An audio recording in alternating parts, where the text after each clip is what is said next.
On est là ce soir donc normalement pour rencontrer le préfet pour faire part de notre désarroi par rapport au surcroît administratif qu'on peut rencontrer au niveau de l'élevage.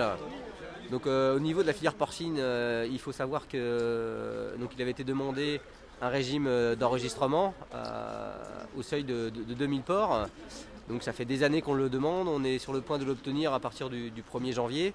Ce qu'on ne savait pas en fait, c'est que en même temps, donc les politiques et l'administration des politiques en a profité pour durcir les prescriptions techniques.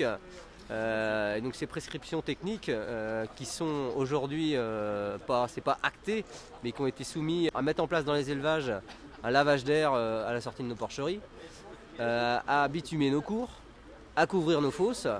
Donc tout ça va engendrer des coûts supplémentaires. Alors déjà que la filière porcine et les éleveurs porcins ont des problèmes de compétitivité au niveau de l'Europe, en mettant ces surcoûts encore, en fait on va avoir un système qui va être plus souple en termes de délai donc pour mettre en place nos augmentations d'élevage, mais derrière, comme on va avoir un durcissement des prescriptions techniques, eh bien, aucun éleveur demain ne fera de projet d'agrandissement. Donc là c'est vraiment nous mettre la cloche sur la tête. Donc on était là ce soir aussi pour faire part de notre désarroi au préfet, pour qu'il fasse remonter ça au plus haut, c'est le représentant de l'État en Mayenne, pour que ça ne se mette pas en place sous cette forme-là, parce que demain, tout ce que nous ont promis aujourd'hui M. Garot et M. Le Foll, c'est que des contraintes supplémentaires, donc c'est pas bon pour nous.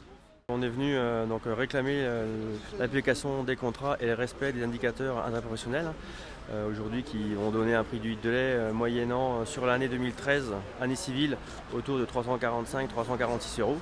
Et on vient réclamer notre dû par le biais de l'administration et aussi en même temps discuter de la loi de modernisation économique sur laquelle il n'y a rien qui protège l'agriculteur quand il a signé des contrats, aussi bien en lait, en viande bovine, donc on peut tout imaginer les dérives possibles plus tard.